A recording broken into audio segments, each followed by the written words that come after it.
What's up, Tan and J-Man Show Nation? This is Tanner Lee, one half of the Tan and J-Man Show. And on behalf of myself and my co-host, Josh the J-Man Munt, we want to thank you for listening to our podcast. While you're at it, on whatever platform you're listening on, please hit that subscribe button. And if it happens to be on Apple Podcasts, please give us a rating and review. That really helps us out. If you're interested in watching our show is recorded live every Monday from 6:30 p.m. to 7:30 p.m. Eastern Standard Time. You can catch that on the ISC Sports Network, on the free ISC Sports Network app, on the ISC Sports Network Facebook page, and their Twitter page. While you're at it, on those social media channels, please give us a like on our Facebook page. Please give us a follow on our Twitter and Instagram page at Tan and J-Man Show. And if you want to support our podcast and look great doing so, we have a merchandise store. You can go to any of our social media pages, click the link, click Tan and J-Man Show store, and you'll find whatever you're looking for. Short sleeve t-shirts, long sleeve t-shirts, coffee mugs, you name it, we got it. So thanks again for supporting the podcast. Now sit back, relax, and here comes another exciting brand new episode of the Tan and J-Man Show. We're back with another episode of the Tan and J-Man Show. Hope everyone still has all 10 fingers and all 10 toes. No JPP incidents. Yes, no Jason Pierre-Paul incidents happened yesterday. Hope everyone had a great 4th of July, though. Fireworks. Take them or leave them. I'm indifferent. I mean, you're a big fan. You're indifferent? I mean, they're fine for I don't mind the shows the city puts on. Sure. That's whatever. Honestly, I don't mind them. I live on a lake. I don't mind seeing them on the lake and stuff. But when it's 2 a.m, it's got to end, fellas. Got to end. Do you shoot off fireworks? I haven't in years. Yeah. We used to shoot them off pretty regularly. I don't trust myself. I don't trust myself. I'd be running away, and I'd accidentally kick it over, and it'd fire right up my tuchus. You'd be the new blow me to smithereens. The new Terry of the viral videos. Back in reverse, Terry. Hot dogs. I know you like your hot dogs. I like hot dogs. Joey Chestnut set a new world record yesterday. 76 dogs down. I'm sure he broke his own record, right? Yeah. 76 dogs down in 10 minutes. How many could the J-Man take down in 10 minutes? These are plain dogs. You can dunk them in the water. You can do the water technique if you need to. I don't know. You can get double digits? The soggy bun would gross me out. I wouldn't do the dunking technique. No, I probably wouldn't either, although I'm sure it helps. I'm sure it does. I'd choke. I think I could get double digits. One a minute, get 10. I think I could do double digits. I'd hate myself afterwards. Sounds like some Tan and J-Man Show content we need to try. I would hate myself. So on Saturday night, we went to fireworks. We're like, you know what? We're kind of hungry. It's 10:30. Went and got a Sonic pretzel, bacon, and cheese hot dog. Sounds pretty good. Terrible. Sounds good. It sounded like a great idea, and then after I ate one of them, I ate 2 of them, to be honest. After I ate 2 of them, I am a miserable human being. Well, there goes the any opportunity we ever had of Sonic becoming a sponsor. I'm okay with that. I don't want Sonic to sponsor us. No free ads. I like hot dogs myself. I think I could do about 6. I think comfortably. I say I could do 10, but I think once I hit 4 or 5. Right, that's why I can do at least 8, but realistically I think about 6 would be my max. Then I'm about to throw up. It'd be one of those things where you eat 10 hot dogs in 10 minutes and you're like, I don't think I'll ever be able to eat hot dogs again. Right. It just ruin them for me. Well, I'm a plain dog guy anyway, so they're going to taste fine with me. Sure. I don't need the ketchup or the mustard, you know. I like ketchup on mine. Some people have to have the ketchup and the mustard and the onions and the relish. I know for some reason putting ketchup on a hot dog is sort of like you shouldn't do it. Shouldn't do it. I like ketchup on a hot dog. Here's my no thing. shame. I mean, they say, well, you're a child if you like ketchup on a hot dog. I don't care what you like on whatever. No. It's your hot dog. Eat it how you want. Do it. Yeah. That's America right now. We got to criticize everybody's likes and dislikes. I'm sure people got offended by people putting ketchup on hot dogs. Yeah. Ketchup on, you don't like ketchup, so I don't know why I'm asking you. But ketchup on brats, I could see people being a little upset. It's a little different. You don't hear that one so much. I like ketchup on brats though too. Yeah. But I'm not going to rip you for it. You're still my friend. I've been ripped for it. See? I don't care. It tastes delicious. Right. You like what you like. Yeah. Just, you know what? To each his own. We're going to talk about things we like tonight and things we don't like. So. Mainly things we don't like. Exactly. Which is how the Cubs are playing right now. You got some Birdie Bogey for me? I do. MLB. So I think you got a shot. Got a shot. I have. You always have a shot. I have a shot every single week. Yeah, every single week I also don't have a shot. Yeah, you got a shot. So let's see here. Through Shohei Ohtani, he had one home run today. So he has 31 for the season. That's tied for third most before the All-Star break. That's insane. Over the last 20 years. Uh-huh. Who are the other two who have hit more by the All-Star break in the last 20 years? Last 20 years? Yep. So from 2001 to 2021 or 2002 to 2021? Just says last 20 years. Oh, boy. That's 20. I think I have one that's kind of out of nowhere, but usually when I think it's got to be him. Tanner will probably think there's no way I get this guy, but I have a feeling it's this guy. Although he's a guy that no one ever talks about anymore.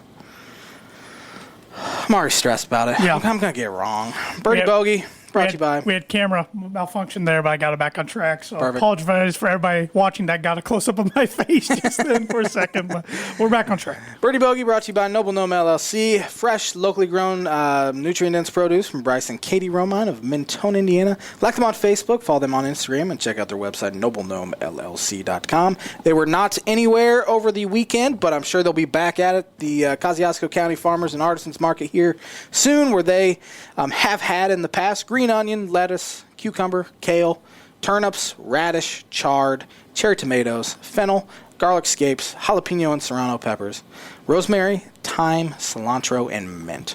And you can also get veggies delivered to your house. Find their products on marketwagon.com and get them delivered straight to your door. Go check out Market Wagon website for more details, and be sure to search Noble Gnome in the search bar to find all of their available produce. And you know what that means. It is time to get your veggies. No excuses. Watermelon. What are your thoughts? I like watermelon. Love watermelon. You ever put salt on it? I'm sure I have, but I don't usually do that. It enhances the flavor tenfold. I don't eat watermelon a ton, but it's my favorite kind of melon. Not a big fan of cantaloupe. It's muskmelon. No. I like cantaloupe. I would say I watermelon. like honeydew better than I do Really? cantaloupe. I don't know if I've ever really tried honeydew. I'm surprised you tried it because it's green. It's fruit. That's a good point. Fruits usually taste pretty good. Got a big old juicy watermelon. Did you? Over the weekend, and Seedless? Nope, season.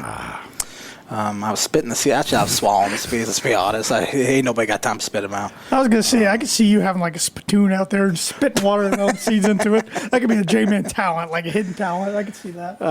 You ever tried to cut a watermelon? No. Me either, because I would not have my hand.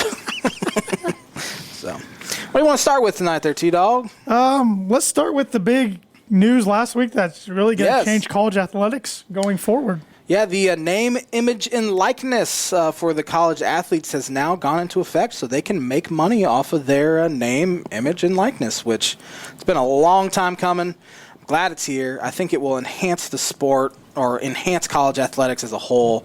I know guys are already signing like endorsement deals and getting to be in like commercials and have these social media things they can do, and I think it will really, really help enhance college athletics. Yeah, there's going to be some policing involved. I'm not really sure what they're going to be policing, to be exact. Do you know? I'm not sure what they're going to do, but what I do know is the NCAA will likely screw up the policing. So that's one thing that's pretty predictable through this whole thing. The NCAA will do something that will make everyone hate them again. The NCAA's got some of the worst leadership I've ever seen. Absolutely. Mark Emmer is an absolute idiot. He's one of the worst commissioners in all of sports, regardless of sport. They were very, very reluctant to let athletes do this. Let's be honest. They're not doing the athletes a favor. They didn't want this to happen, but they thought, just to save face, we'll let them do it, and we'll cry about it in the process. They did everything in their power to get it to not happen, but the athletes won out, which it's about time the athletes get some sort of voice because they haven't had one forever. You're right. I think it's been interesting to see what kind of businesses and partnerships these athletes are going out and trying to get. Mm-hmm. That's what's been interesting to me. Yeah, Barstool has signed a lot of guys. They even got a Purdue offensive lineman. I'd never heard of the offensive lineman at all. Well, they got a rotation about 8 different linemen, but he's in a rotation. Yeah. I know Trent Frazier, from what I understand, point guard for Illinois, he is like he has some contract with some like social media app where he can answer questions and all that. Andre Curbelo, point guard, another point guard for Illinois, he got an endorsement, and he's going to be doing stuff for Illini Credit Union. There, so it is interesting. I'm sure there's going to be some sort of you guys can't be promoting these like OnlyFans or something like real racy like that. And I'm sure the school will definitely help in their process of picking, because of course they don't want these players to be promoting these items that they don't agree with or whatever. I know the University of Illinois actually did a job fair on July 1st, so the athletes could go and like meet with all sorts of companies and all of that to kind of help them out, and it went really well, it sounds like. So, and it's cool too to see athletes that have talents like as hobbies, like Xander Horvath, Purdue running back. He likes to draw. He's pretty talented. Now he's trying to sell his drawings. Absolutely. He couldn't have done that before. So things like that are kind of cool. You're getting to know these athletes a little better than we did previously. Things like that should have already been able to happen. If you create something like that, his drawings aren't even football related. He likes to draw cars. Yeah, it's not like the reason he went to Purdue is because somebody gave him money for this artwork. Exactly. So, and I'm happy for guys like him and others that, he's on scholarship now, but others that are walk-ons that can help them get some money, and too. It should help end the just in the corruption, the Will Wades and the Sean Millers. Hopefully it completely prevents them from, cheating to get their way. And, of course, Will Wade is still at LSU because I'm pretty sure the athletic director's daughter is married to Mark Emmert's son. Yeah, I think you're right. And you wonder why Will Wade is still the head coach at LSU, who did arguably, he was worse at cheating than Sean Miller was. Yeah, make a good argument about that. And hopefully this will prevent scumbags like that from doing the things they do. It'll be interesting to see. This will take a couple of years to see if the rich just get richer, or if, programs like, I don't know, Missouri are able to keep some talent in state, to whereas they would have went to for football like Alabama or basketball with the North Carolina or something, because they're hey, you can stay in state. We'll help you promote your brand even more to the fan base in state and things like that. Absolutely, and that's the thing. Even playing time. Yeah. So Kofi Coburn put his name in the draft, Illinois center. He then put his name in the transfer portal to just kind of keep his options open. And one of the things they are selling on him, if he does want to play college basketball again and come back, they're selling him on Ayo Dosunmu. They estimated would have made about $400,000, and the fact that he is an established star at the University of Illinois and he's not like that huge name at Kentucky, they think he'd be able to make more money at Illinois than he would Kentucky. So it's interesting to see how, and it's going to be a learning curve for coaches too, how to sell this and. Programs, how to sell this NIL. But it's interesting how it's going to – I'm really interested to see 2-3 years down the line, as you said, how it all shakes out. Absolutely. I mean, look back in college athletes of the past. Johnny Manziel, how much money would he have made? He would have made a killing. Who do you think would have been the top earner in college sports history? Tim Tebow. I was just about to say I think it'd be Tim Tebow. Yep. He was the most popular – and he wasn't going to do anything bad. Right. Off the field that you had to worry about, which that's another thing. These kids have to be more careful than ever now what they post on social media. Yeah. They can ruin business partnerships. Tebow was a huge name, huge superstar, won a Heisman, won national championships, and you knew he wasn't going to go out and have this bad name for the product he was going to promote where, companies are going to have to be worried about that. I mean, Johnny Football, he's a huge name, but would you have wanted to pay him a bunch of money if he's going to go out and get arrested every weekend? Reggie Bush would have been another big one, which do you think he should get his Heisman back? He should have never lost it because he's one of the, I would say, top 15 or so greatest college football players ever.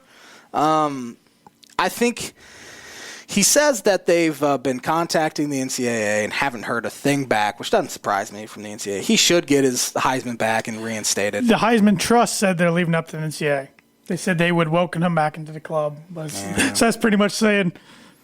It's up to the NCAA now. Yeah, we're not making the tough decision. Yeah, We're letting NCAA take let the the fall. NCAA take the fall. Which But no, that's a good question. I mean, Michael Vick's another one, but in college I would have made huge. buku bucks. A lot of the guys. From the past What about 2 college basketball? See, there's this one and done thing now, so I don't know. Greg Oden, I think, would have been Adam Morrison, J.J. Redick, towards those two the end of their careers, absolutely, they would have been huge. Yeah, Greg Oden's a good one. Durant, I'm thinking of freshmen because all the top guys are like freshmen. Derrick Rose. Yeah, Derrick Rose would have been huge. Anthony Davis was a big one as well. Zion, even. Frank Kaminsky would have made a killing at Wisconsin. He was some popular. agriculture company or dairy products or something. Yeah, he would have made a killing. Saw that on Twitter. Thought it was an interesting question. Yeah, no, that's a good one, but it's going to be interesting. I mean, you got to think NCAA football is going to be coming back soon. EA Sports, NCAA football is going to be coming back soon. Suppose EA Sports is dropping an announcement on July 20th. That's the speculation. Is it's going to be the release for next year's NCAA football game, which would be NCAA football 23, which would be made in 22. What was the last one they did? 14? Yeah. 2014. Denard Robinson was on the cover. Oh, shoelace. How about him? He would have. Yeah, he was pretty. got some He was endorsements. so overrated. Christian, yeah. Christian McCaffrey would have killed it. Oh, yes. A lot of Ohio State guys. Justin Fields Trevor Lawrence would have murdered. Maurice Clarett, his freshman year. Absolutely. Which that's what he kind of wanted paid, and that's why he quit. Trying to think of some other Heisman. Lamar Jackson. Cam Newton. I mean, Cam Newton was already making a ton of money. Robert Griffin III, Marcus Mariota. RG3. Yeah, all those quarterbacks. Minty Te'o before he had an invisible girlfriend. Because Notre Dame, they're kind of their own That's true. entity. Yeah, that's true. Jameis Winston would have been interesting because he was stealing the crab legs and kind of getting in trouble then. I like Darren McFadden, a guy that was just solid, but his great. teams were like 7-5 every year. Yeah, he was a great running back in Arkansas. Him and who was Felix Jones? Yep. Was that the other one? Peyton Hillis. They had three. They were three-headed loaded. running back. And their quarterback was ended up being a wide receiver in the Jaguars. For Matt Jones? Matt Jones. Yeah, Matt Jones. Man, how'd that team only win? Well, wasn't Petrino their coach? Bobby? Yeah, but Bobby won a bunch. Yeah. No, it was Houston Nutt. Oh. He was their I'm pretty sure that was Houston Nutt at the time. Yeah, I think you're right. Yeah, that was right before Bobby got there. Because remember, Bobby Then quit. Houston went to quit on Ole the Miss. Falcons after 12 games or something like that. Yeah. Oh, Bobby. Yep. Yeah, it's going to be interesting to keep tabs on the next few I'm years. excited to see what sort of, as you said, what companies these guys Spencer Rattler, choose. Raising Cane's. Yeah. That's a pretty big one. We're a big fan of the chicken fingers at Raising Cane's. Good stuff. That is interesting that a big time athlete would be promoting a fast food place like that. But hey, love Raising Cane's. Got to Hey, do if it. I was a college athlete and Wendy's wanted to, which I don't think Wendy's will because they got a partnership with the Heisman. They're always, or they used to have parts, so I doubt they'll do that. But it'll be interesting to see if car dealerships do things. And I'm sure car dealerships will. it's going to be all up to kind of the school and the community around the schools. So. And I'm sure some places will be better than others. Yeah. Especially at the Power 5 or the high major level. LSU already, the day of when it came out, they had an ad running in Times Square about it. Really? Yeah. So they were prepared and ready. But they've been doing it for years. Yeah, they've been paying Just for years. illegally. Yep. So, yeah. It'll be fun. It will. Watch it play out. You want to be educated real quick? Yeah. Do this a little earlier in the show. On this day in 1914, Major League Baseball's Boston Braves are 15 games back in the National League, but go on to win the World Series. 15 games back. That was when they only had you win there were no divisions. You win, you have the best record in the National League, you're automatically in the World Series. They had to jump 15 games. How many people were ahead of them? They got hot. That's why you're never out of it until you're mathematically eliminated. Insanely hot. God. They beat the Philadelphia Athletics 4-0, 4-0. On this day in 1934, Lou Gehrig hits record 17th career Grand Slam. That's a lot of Grand Salamis. He passed Babe Ruth's total. I wonder if he still has it, because I know Manny Ramirez had I know A-Rod hit a lot. And A-Rod hit a ton. Yeah. So that's interesting. 1935, Tony and Al Cuccinello become the first brothers to both hit a Major League Baseball homer in the same game. Oh, wow. Tony played for the Dodgers, and Al played for the New York Giants. 1937, Joe DiMaggio hit his first career Grand Slam. He had a pretty good career. Yeah, you did. Remember when Kramer saw him in the restaurant? Whoop! 1946, the British Open men's golf was played at St. Andrews. It was the first post-World War II championship. Interesting. Who won? 46? Mm-hmm. Let's go Ben Hogan. Sam Snead won. Honest to God, first name that came to my mind was Sam Snead, but I was like, no. He won his only British Open title, 4 strokes clear of runners-up Johnny Bulla and Bobby Locke. I thought Snead was low earlier than that. 1947, the color barrier was broken in the American League as Cleveland Indians rookie Larry Doby becomes the first black player in the American League. Never heard of him. He's a Hall of Famer. Yeah, Larry Doby. Yep, Larry Doby. 1953, this is a crazy one. Phillies pitcher Robin Roberts hurled his 28th consecutive complete game. Iron Man. 28th consecutive. Robin Roberts. Pitchers were built differently back in the old days. 50s, man. They were men. They were. Guys getting taken Probably out. just barely put some ice on the shoulder. Yep. Probably didn't even lift back then. Give them a cigarette back then. Yeah, absolutely. They're good to go. Shake it off. Hitters weren't nearly as good, but... on this day, who won the 1957 British Open? 57. Oh, I don't think this is right at all, but I'm almost positive I'm going to go Gary Player. South African Bobby Locke. Yeah, I got the country right. Yeah, that's country right. Bobby Locke, never heard of him. Peter Thompson, you ever heard of him? No. Won the British Open in 58. I'm obviously not very good at my British Open trivia. The Open, as they call it now, but it'll all be the British Open to me. Yep.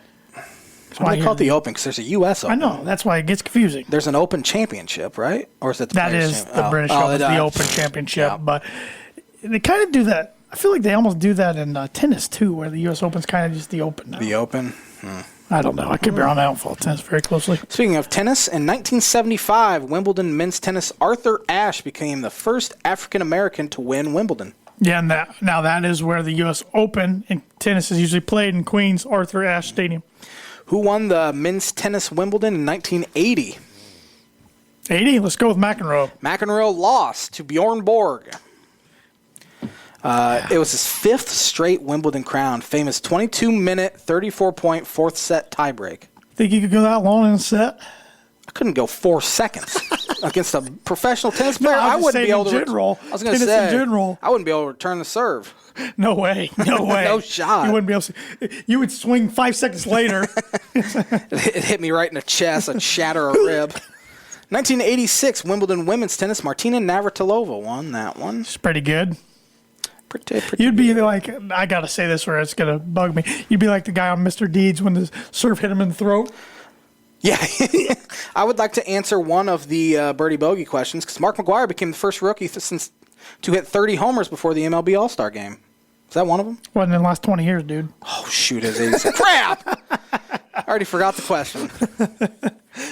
I like the thinking, though. You thought you pulled a fast one there. Big Mac. That's when he was skinny. It was, before the steroids. Yes. 1989, Barry Bonds homers in Pittsburgh's 6-4 loss to the Giants. He joined father Bobby Bonds as MLB father-son home run record holders. They, at that time, it hit 408 combined. Griffey. Well, no, they still have it. I was going to say the Griffey's passing, but when Barry hit 700. 7,000. Yeah, so. 1991, MLB owners approved Colorado Rockies and Florida Marlins as new National League franchises start playing in 1993. The Marlins have won 2 World Series. The Rockies have been to 1 World Series, but have not won a division title. Pathetic. It's not going to happen this year. No, they did play well against the Cardinals over the weekend. Cardinals are worse than the Cubs. I know. So. And they did give Nolan Arenado a standing ovation, which I knew the fans would. I knew they weren't going to. Rockies play really well at home, too. They just are atrocious on the road. 1992, who won Wimbledon? 92. Men? Yes. Let's go with Andre Agassi. Good call. He won his first of his 8 Grand Slam singles titles. When he had the mullet. Gotta love the mullet. Before he shaved his hair. 1993, Oakland A's outfielder Ricky Henderson led off both games of Oakland's doubleheader versus Cleveland with homers. First time since 1913. Yeah, he's fast. Let's see. 98, Wimbledon. I accidentally saw it. That's all right. I was going to guess Sampras because Pete Sampras. If it's 90s, I'm guessing Agassi or Sampras every time. So, 1998, then Toronto Blue Jays pitcher Roger Clemens collected his 3,000th career strikeout. Rocket. A lot of people forget he played for the Blue Jays. Yeah, it wasn't very long. Red Sox, Blue Jays, Yankees, Astros. Yankees again. Did he go somewhere else after the Yankees? No. He was like 106. Yeah, that's a good point. Him and Pettit both. Who won the 2003 Women's Wimbledon? Serena? Yes. I was going to say Serena or Venus. Venus didn't win too many singles titles, though. She beat Venus. Yeah. 4-6, 6-4, 6-2. They dominated doubles, though. Jeez. Who won the 2008 Women's? 2008 Women's. Maria. I can't. Sharapova? Yeah. Incorrect. Venus. Venus. Beat Serena. I can't. I was blanking on her last name. What about the 2009 Men's? I want to say Federer, but I feel like it's a trick question. Could go Nadal. Federer. Son of a gun. He beat Andy Roddick. Roddick, I think he only won one major title. Yeah, he was just a big name. He just could not get over the hump because he ran into Federer and Nadal all the time, and then Djokovic. Yeah. 2019 is the final one. Former governor of Rio de Janeiro, Sergio Cabral, says he paid a $2 million bribe to secure votes for a city to be granted 2016 Olympics. How do I not remember that? I don't remember that either. That's going to do it for On This Day. A lot of them this week. We needed that. Well, the city probably made a decent revenue off that Olympics. Sure, so, they made it back. But. Yeah, but still, shady stuff. Yep. And the On This Day segment is brought to you by, like it is every week, Proforma Print House. If you're looking for a trustworthy, dependable resource for your next trade show, company picnic, or sales meeting, Proforma Print House has over 50 years combined experience in promotional products and commercial print. They strive for fast and efficient response to all your print needs. You need to look no further. Let them be your one-source print and promotional company by giving them a call today at 574-210-3815. NBA Finals start tomorrow They do. night. We have the Milwaukee Bucks and the Phoenix Suns. If you would have told me that at the start of the year, I would have been like, Bucks, I could see. Suns, no way. Just Chris Paul probably deserved some MVP votes, and I'm sure he got quite a few of them. But you remember back, the Suns got hot in the bubble at the Yes, end, but they they did. still didn't make the playoffs. And then they added Chris Paul, some veteran leadership, whether you like him or don't like him. Yep. And then their young pieces are just getting better. I would still say Chris Paul's probably the best point guard in the NBA, even at 30, whatever he is, 6. 6, 7, yeah. But, I mean, Booker continues to get better. Aiden's getting better. Yeah. They just got a lot of good pieces. It's just gel. Monty Williams is a good coach. Great coach. It's just worked out years ahead of schedule. Yeah, no one really thought. I don't even remember before the season if people even had the Suns in the playoffs. I didn't. Not that I'm an NBA expert, but I didn't. As we said, though, Milwaukee was projected to probably even win the East. Them, Philadelphia, Brooklyn. Yeah, even Boston was even mentioned. Miami, maybe, by a few because of their run last year. I always forget that they went to the bubble was just so weird. We had random teams. You were a Heat fan last year. Yes. How do you forget this? It was a rough go this year, so that's why I kind of jumped off the bandwagon. Got rid of Myers and all went downhill. I forgot about Myers. He probably kind of have a hard time following people that make racist comments. Yeah, but, absolutely. It did go downhill when Myers left. But small market teams, man. Yeah. Milwaukee and Phoenix showing it can be done. Sure, some luck out on their side, but it can be done. Absolutely. The Greek Freak is supposedly playing tomorrow night. Yeah, he hadn't played. He had a hyperextended knee. Got lucky. I don't know how that thing didn't tear. Different breed. They stretch. The stretching isn't. Yeah, I thought if that would have happened to me, my entire kneecap would have been pointing the opposite direction. Sean Livingston style. Just amputate at that point. But it'll be an interesting series to watch. Both teams shoot the 3 ball quite a bit. If I'm not mistaken. I don't know anything about the Bucks, to be honest, besides Giannis. I know the Phoenix Suns. Chris Middleton. He's a great shooter. Years ago, he is in the trade for. You remember Brandon Jennings? Absolutely. The Bucks ended up trading him in 2013 to the Pistons. The Pistons traded some Russian dude and a G leaguer named Chris Middleton. to the Milwaukee Bucks. Chris Middleton the other night had 25 points in the third quarter. Yeah. So the Bucks do shoot the ball really well from three. They're fifth in the NBA in three-point field goal percentage, yet they have the second worst field goal percentage defense on three-point attempts. They're the best offense in the league, scoring 120 points a game. Defense isn't great, giving up 22 points a game. But they have one of the best players in the NBA, and Giannis Antetokounmpo. He is Brook Lopez has been playing well in the playoffs. Smash nightmare. They have Drew Holiday is one of the more underrated guards in the NBA. Yes, that was a big offseason acquisition for them. Yes, it was.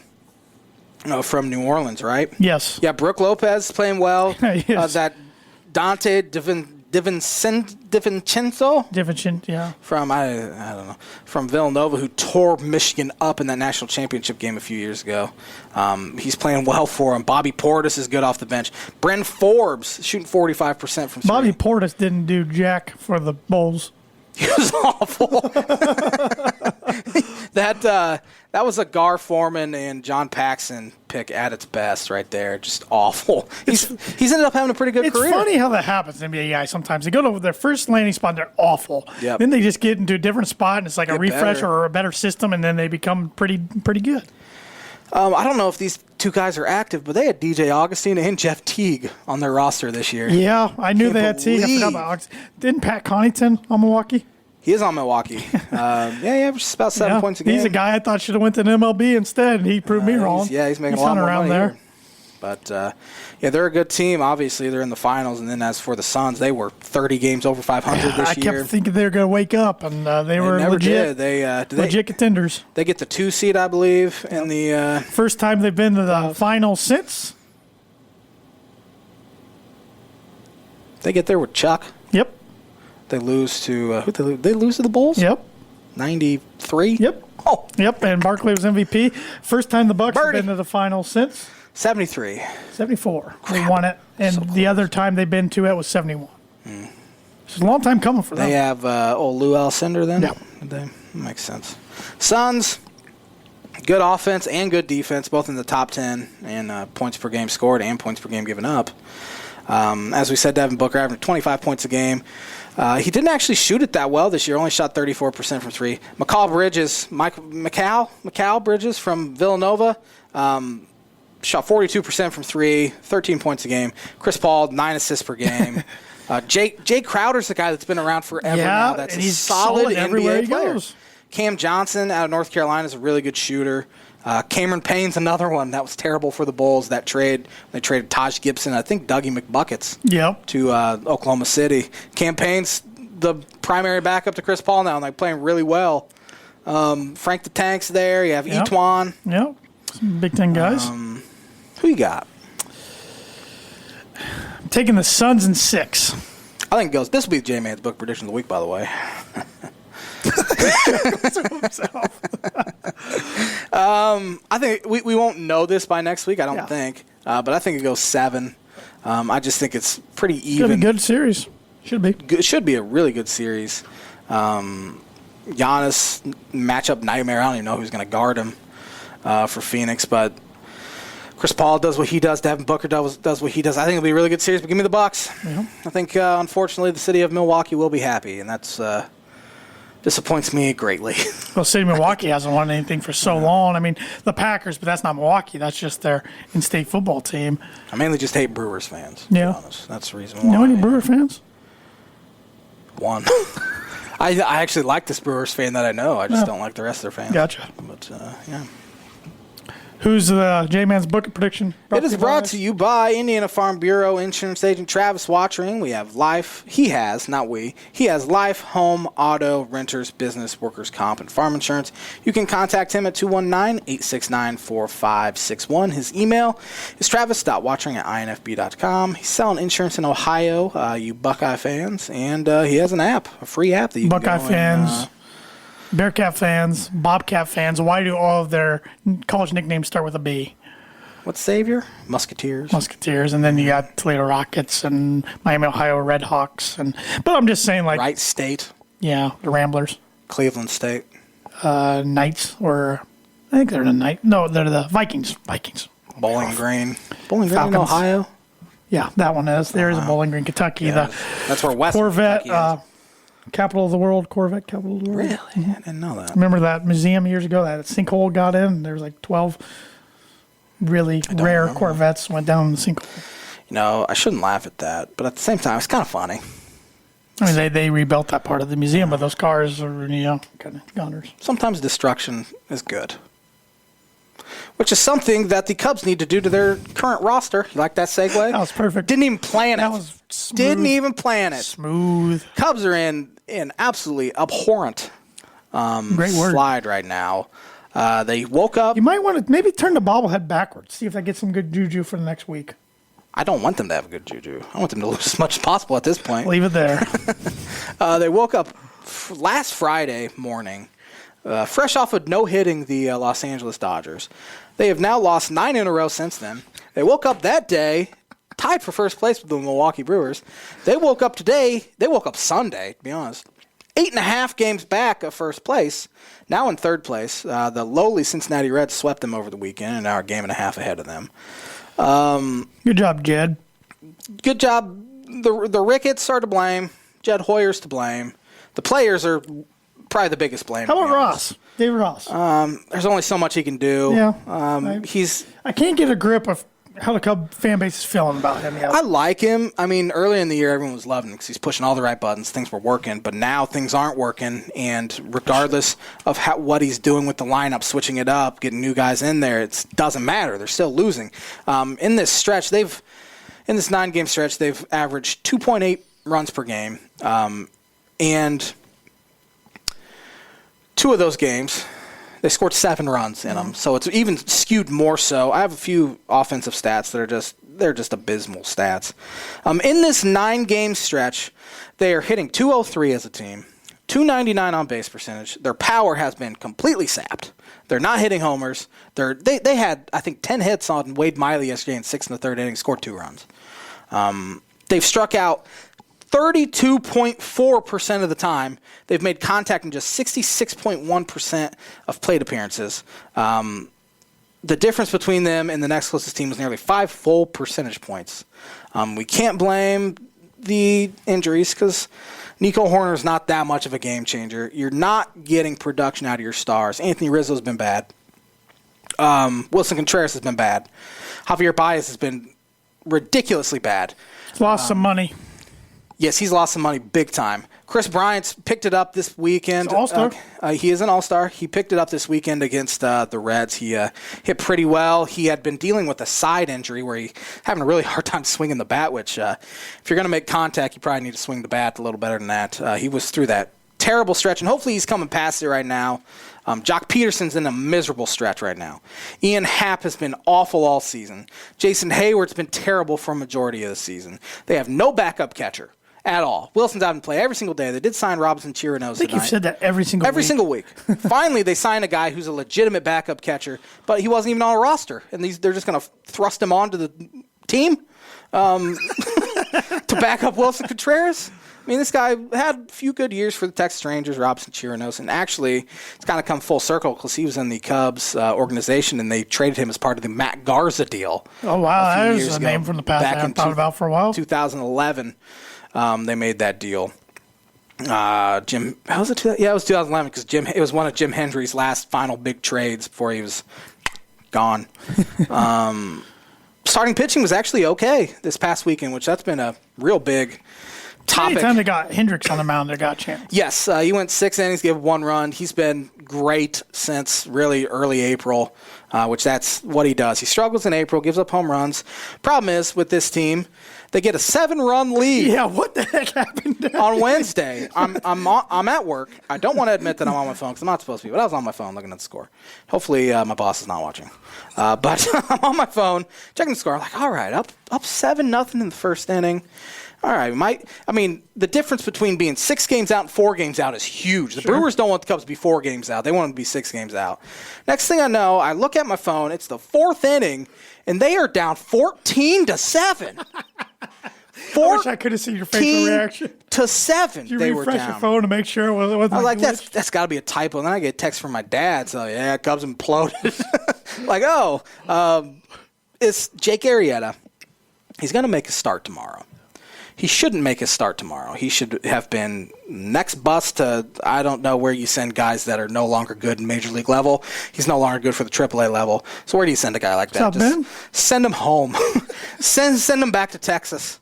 Let him try to figure things out there. But he couldn't throw strike. When you're up 7-0, throw strikes. If they hit the ball, whatever.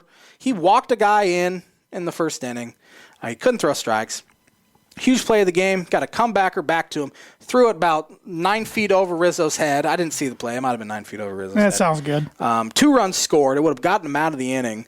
And he's going to be starting tomorrow. Gets his other ex-team. Yes, the Phillies. David Russ literally said, we don't have any better option, which is pathetic to even admit, for one, but it doesn't give. He's probably trying to say, front office, give me some help. Give me something. But we're to the point, you're 8.5 games back. Yeah. They're done.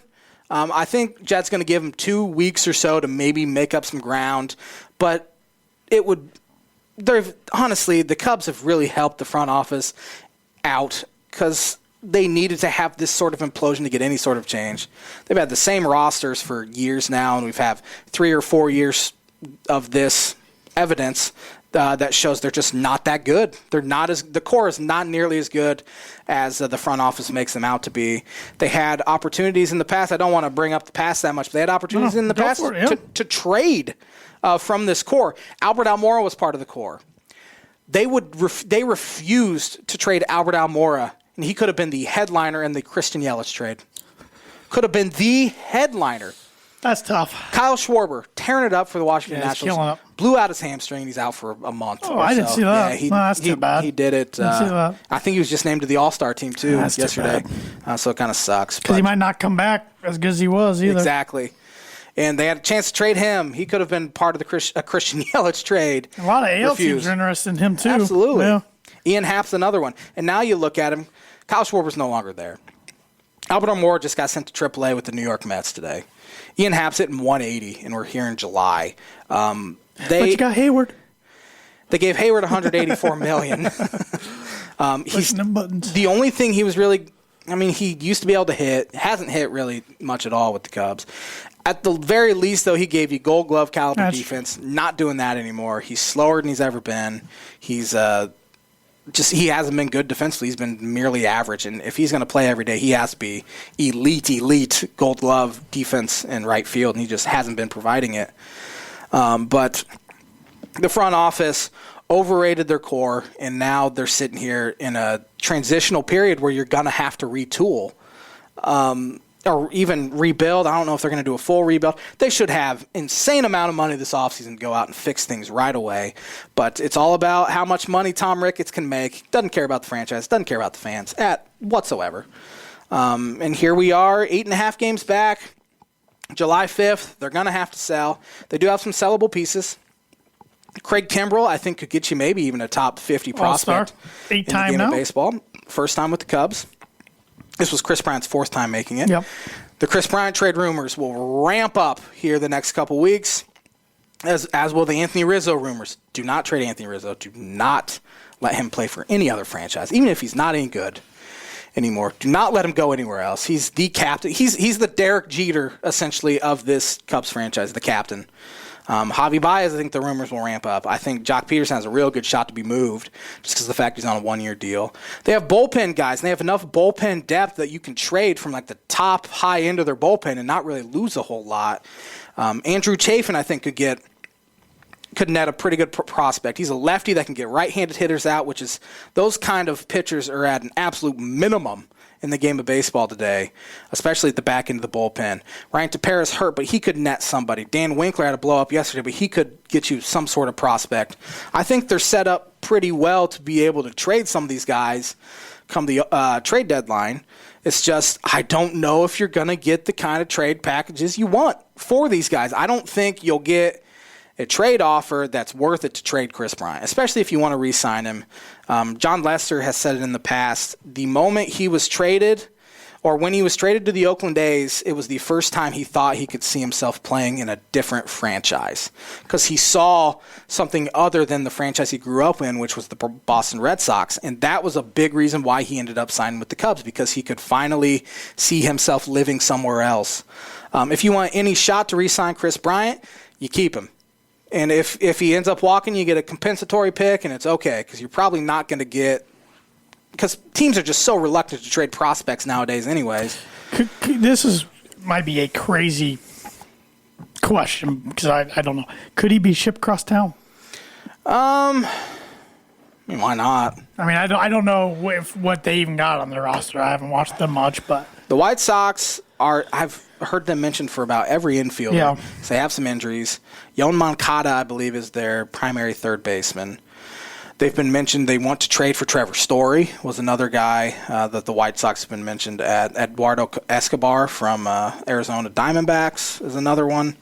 I mean, they've made that trade, the Jose Quintana trade, that was just, it turned out to be a big reason, honestly, why the franchise is now moving in the direction it's moving. Was the start of them overrating their core and underrating their prospects in a sense, and giving way too much in trades.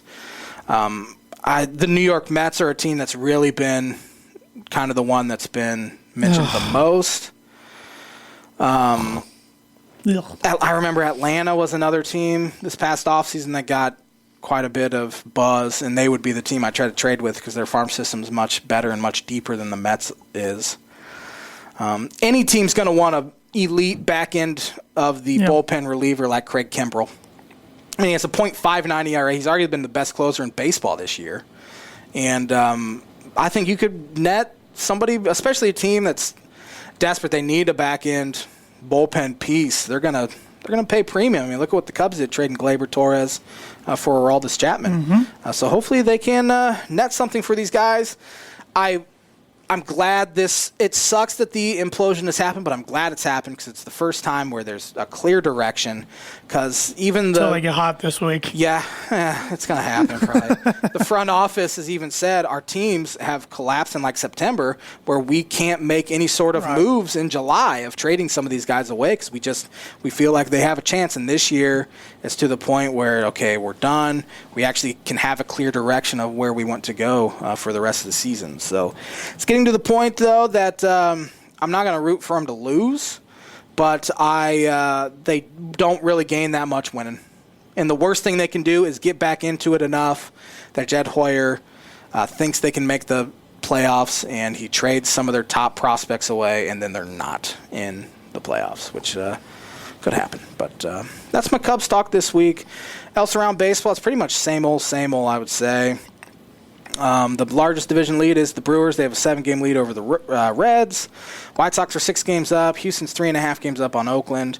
Giants are half game up on the Dodgers. Boston is 4.5 up on Tampa Bay. The Yankees are finding themselves 10 games out now. They stink, Josh. They're not good. Aaron Boone's in trouble.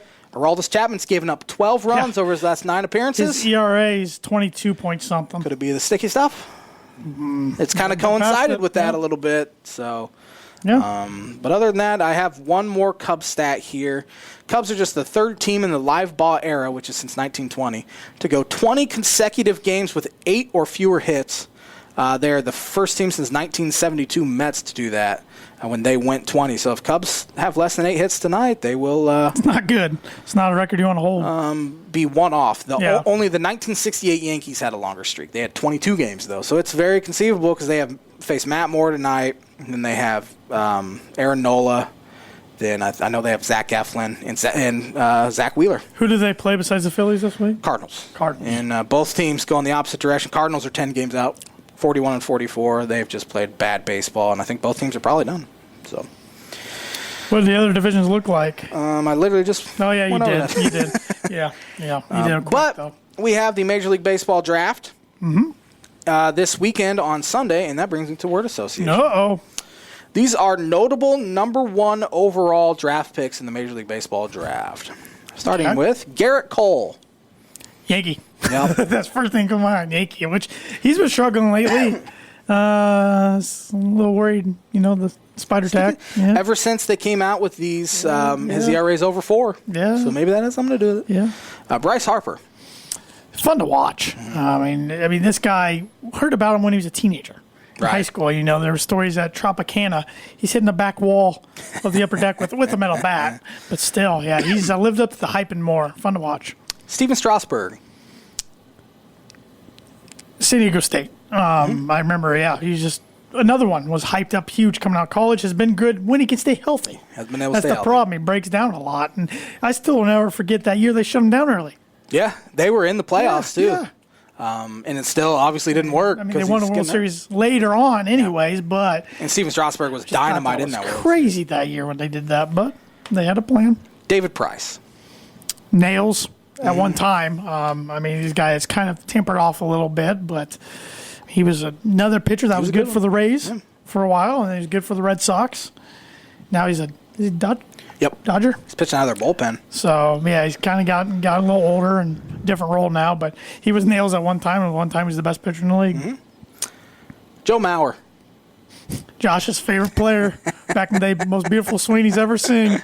It was the first player that popped into my mind. I don't know Couldn't what say I was Griffey. You weren't ever going to say Griffey. I wasn't going to say Griffey. There was no other really good left-handed. I really liked Grady Sizemore back in the day. You remember him? Grady Sizemore, yeah. But Mauer, one of the best twins of all time. Hall of Famer, I would say. Yep. Josh Hamilton. Yankee Stadium, 08, home run derby. Just put on an absolute show. He had that 4-homer game against Baltimore. Didn't even win that derby, but he put on a show. He would in today's rules, likely, but not back then. For a couple of years, he was one of the most electrifying players to watch in MLB, and then he really went downhill and relapsed a little bit, unfortunately. Yep. Cubs took him in the Rule 5 draft and then traded him to the Reds. And then he turns into a superstar. And then the Reds traded him. The Rangers where he really blossomed. Yep. Pat Burrell.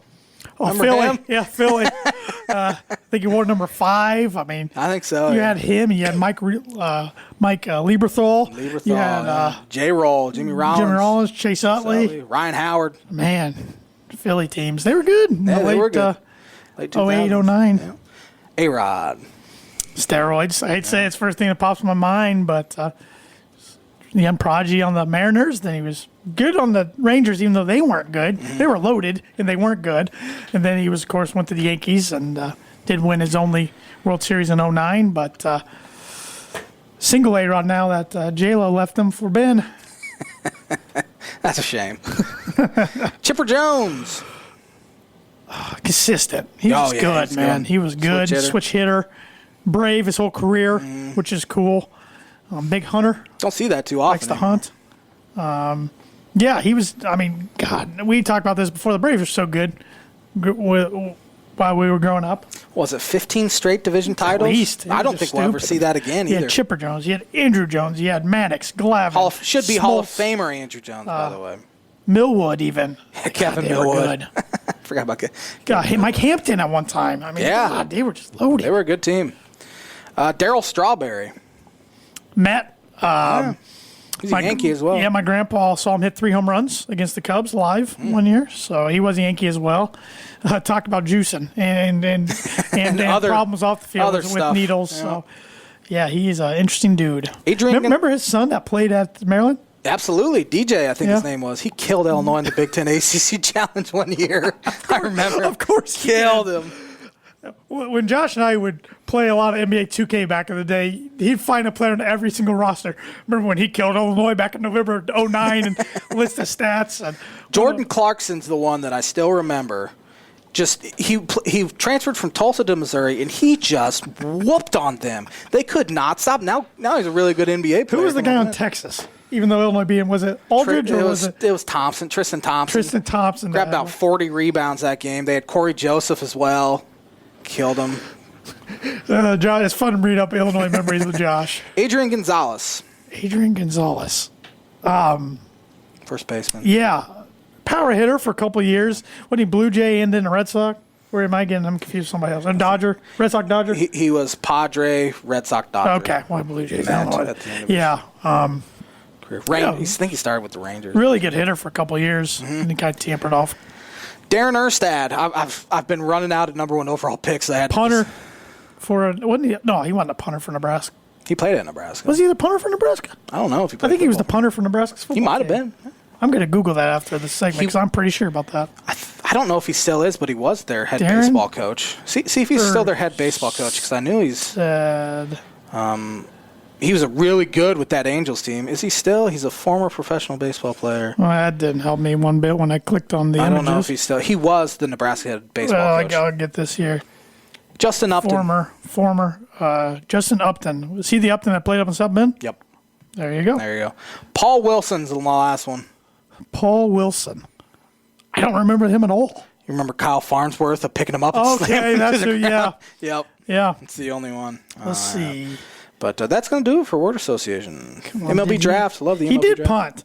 Did he? He punted for their 94 National Championship squad, averaging 42.6 yards per punt, the 14th best mark in the country that year. Wow. He was on the Angels from 95 to 2000, really then the White Sox and the Astros. Yeah. And He's he a was good the coach lefty. at Nebraska from 2012 through 2019. Went to a couple NCAA tournaments, 4 of them, it looks like. Yep. So that'll do it for On This Day.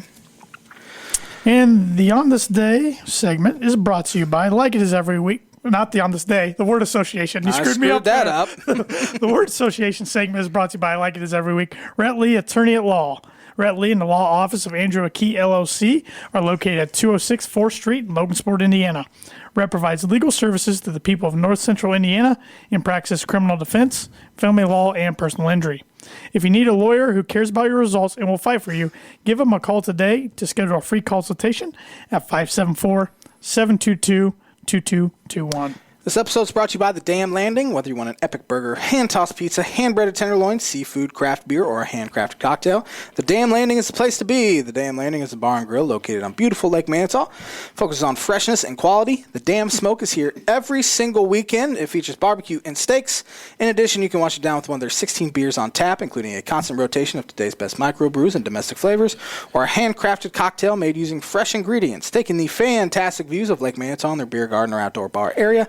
Whether it be boats or wheels, the Dam Landing is the place to be, located at 1305 Ewing Road in Rochester. Do you want me to do the Circle 15? You got it. I got it. I'm just making sure my drink doesn't fall all over the equipment.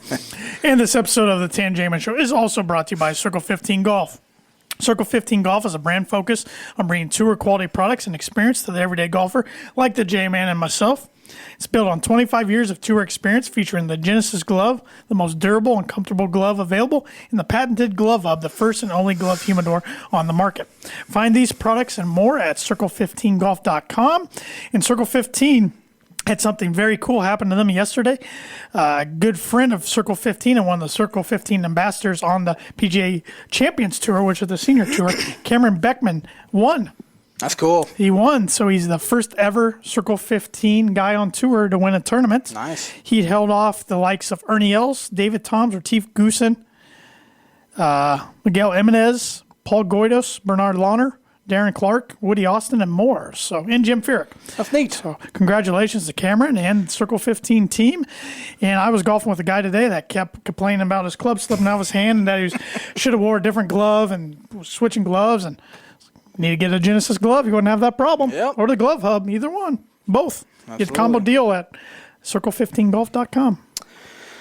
Hit me with that birdie bogey there, T-Dog. Yes. Let me get my phone out, and I will read it for you. And the birdie bogey, once again, is brought to you by Noble Gnome LLC.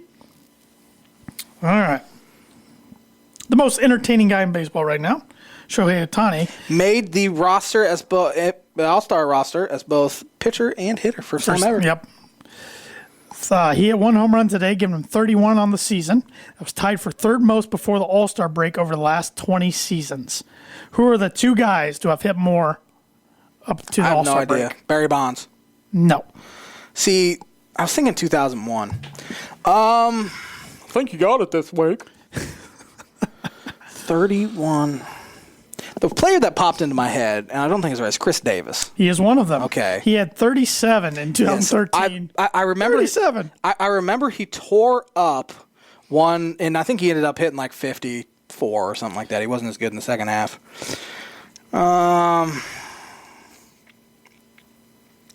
What year? In the past 10 years? No.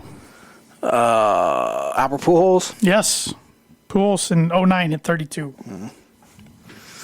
I'll give myself a par. I guess we can give you a par. Yeah, you did. You technically only guessed Yeah. 3 guys, so give yourself a par. So that's good. I got one on the second guess, so Yeah, you did. that's a par. So a good par. You scrambled for that par. No, didn't fall back another stroke. So it was a nice up and down. What's the season update? Tied at 2 over. Oh, boy. Man, we suck. We need to get at least even on the year, but It's not going to happen. It could be a struggle. That could be a struggle. Why don't you wrap us up, J-Man? Tell the audience, tell Tan and J-Man Show Nation goodbye because you'll be gone next week. Yes. Evan Webb, hopefully. Or a guest. I guess if he can't. Will be taking my spot next week. I will be on vacation. So have a great week, everybody. And they will be back at it next Monday night with another episode of the Tan and J-Man Show. We'll see you later.